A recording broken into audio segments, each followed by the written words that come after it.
Hi hello friends, அஸ்ஸலாமு அலைக்கும். Welcome back to my channel. இன்றைக்கி நம்ம சேனலில் சூப்பரான ஒரு ஃபேஸ் பேக்கோட தான் வந்திருக்கோம். என்ன அப்படின்னு பார்த்தீங்கன்னா, சின்ன குழந்தைங்கள்லேருந்து பெரியவங்க வரைக்கும் இருக்கக்கூடிய ஒரு பெரிய ப்ராப்ளம் அப்படின்னா பிம்பிள்ஸ் தான். ஸோ டீனேஜ் வந்துட்டா அப்படின்னாலே பிம்பிள்ஸ் வர ஆரம்பிச்சிடும். நிறைய குழந்தைங்களுக்கு அது பார்த்திங்கன்னா நல்ல டார்க்னஸ் ஆகி அதோட பிக்மெண்டேஷன் மாதிரி மாறி அது போஸ் விழுக ஆரம்பிச்சிடும். அதுக்கப்புறம் பார்த்திங்கன்னா ரொம்பவுமே உங்களுக்கு அது எக்ஸ்டர்ன் ஆகிட்டுருக்கும் தவிர குறையாது. ஸோ என்ன காஸ்மெட்டிக்ஸ் வாங்கி போட்டு கூட இதுக்கு ரெக்கவர் பண்ண முடியல அப்படிங்கிற பட்சத்தில் இந்த பேக் ஒரு 2-3 டைம்ஸ் நீங்கள் யூஸ் பண்ணிங்கன்னா போதும், அவ்வளோ சூப்பராக இருக்கும். ஸோ வாங்க அந்த பேக் பார்த்துடலாம். அதுக்கு நான் ஃபஸ்ட்டு எடுத்துருக்கிறது குப்பைமேனி இலை தான் எடுத்திருக்கேன். ஸோ இந்த குப்பைமேனி இலை உங்களுக்கு கிடச்சிருச்சு, எனக்கு எப்படி கிடைக்கும் அப்படின்னு கேட்காதீங்க. வீட்டுக்கு வெளியே போய் கொஞ்சம் எட்டி பாருங்கள், எங்காவது கொஞ்சம் செடி இருந்தால் கூட கண்டிப்பாக இந்த குப்பைமேனி இலை இருக்கும். ஸோ இதோட பிக்சர் இமேஜ் நான் கொடுத்துருக்கேன் பாருங்கள், ரைட் சைடு. ஸோ இந்த மாதிரி தான் இருக்கும், ஃப்ரெஷ்ஷாக கிடைக்கும் உங்களுக்கு. கீழே கொஞ்சம், அதாவது குப்பைமேட்டில் இருக்கிறனால தான் இந்த குப்பைமேனி அப்படிங்கிறாங்க.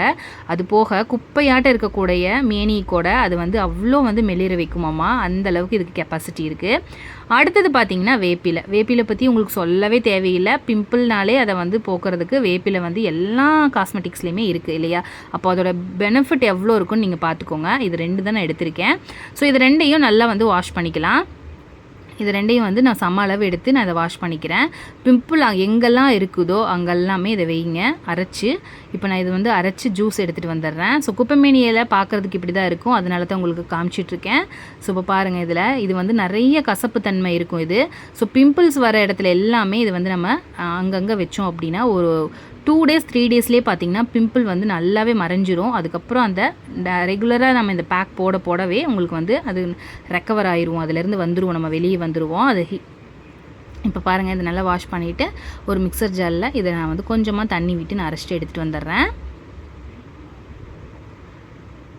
ஸ்கூல் படிக்கிற குழந்தைங்களுக்கே பார்த்திங்கன்னா நிறைய அந்த ஹார்மோன்ஸ் சேஞ்சஸ்னால உங்களுக்கு நிறைய பிம்பிள்ஸ் வர ஆரம்பிக்கும். அந்த குழந்தைங்களுக்காக தான் இது.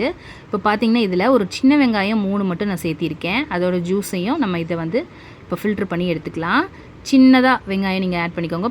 கொஞ்சம் பெரிய சைஸில் வெங்காயம் இருந்ததுன்னா 1 மட்டும் ஆட் பண்ணிக்கோங்க. நான் குட்டி குட்டியாக இருக்கிறதுனால ஒரு 2-3 போட்டிருக்கேன். இதை நல்லா ஃபில்ட்ரு பண்ணிக்கலாம். இந்த சின்ன வெங்காயத்தோட காரத்தன்மையும் அந்த பிம்பிள் மேலே படும்போது பிம்பிள் சீக்கிரமாகவே ரெக்கவர் ஆயிரும், அதாவது நல்லா க்யூர் ஆயிரும். இப்போ அந்த ஜூஸ் மட்டும் நம்ம எக்ஸ்ட்ராக்ட் பண்ணிவிட்டு இதில் கடலை மாவு நம்ம சேர்த்திக்க போகிறோம். பச்சைப்பயிறு மாவு சேர்த்த வேண்டாம், கடலை மாவு சேர்த்திக்கோங்க. கடலை மாவு பார்த்திங்கன்னா ஸ்கின்னில் இருக்கக்கூடிய டெட் செல்ஸ் எல்லாமே ரிமூவ் பண்ணிடும். ஒரு பிஞ்ச் மஞ்சள் தூள், நீங்கள் கஸ்தூரி மஞ்சள் இருந்ததுன்னா அது கூட நீங்கள் சேர்த்திக்கோங்க. ஒரே ஒரு பிஞ்ச் மட்டும் மஞ்சள் சேர்த்திக்கலாம். ஸோ பிம்பிள் அது அப்படியே உங்களுக்கு எவ்வளோ பெரிய பிம்பிளாக இருந்தாலுமே ஸ்கின்னில் பார்த்திங்கன்னா இதை நம்ம போடும்போது அப்படியே உங்களுக்கு ஆறிடும். நல்லா கடலை மாவு சேர்த்திருக்கிறோம், அந்த ஸ்கின்னை நல்லா க்ளோ பண்ணி கொடுக்கும். ஸோ எனக்கு பிம்பிள் கிடையாது, இருந்தாலும் பிம்பிள் என்னைக்காச்சும் ஒரு நாள் வந்துச்சுன்னா கூட நான் இந்த பேக்கை யூஸ் பண்ணுவேன். ஸோ ஒரு 1 or 2 daysலேயே நல்லா க்யூர் ஆயிரும் எனக்கு. இங்கே பாருங்கள், எங்கெல்லாம் பிம்பிள் இருக்கோ அந்த இடத்துல இந்த மாதிரி பாயிண்ட் பண்ணி வைங்க. அதுக்கப்புறம் ஒரு 20 minutes, எந்த ஃபேஸ் பேக் போட்டாலும் நான் ஆல்ரெடி சொல்லியிருக்கேன், 20 minutes வச்சுருந்தீங்கன்னா மட்டும்தான் அதோட ரிசல்ட் நல்லாயிருக்கும். ஸோ எல்லா இடத்துலையுமே நல்லா நீங்கள் அதை அப்ளை பண்ணிவிட்டு ஒரு 20 minutes கழித்து அதை வாஷ் பண்ணிக்கோங்க. சூப்பர் ரிசல்ட் வரும். கண்டிப்பாக இந்த ஃபேஸ் பேக்கை நீங்கள் கண்டிப்பாக ட்ரை பண்ணுங்கள். இந்த வீடியோ பிடிச்சிருந்ததுன்னா சேனலை சப்ஸ்கிரைப் பண்ணுங்கள்.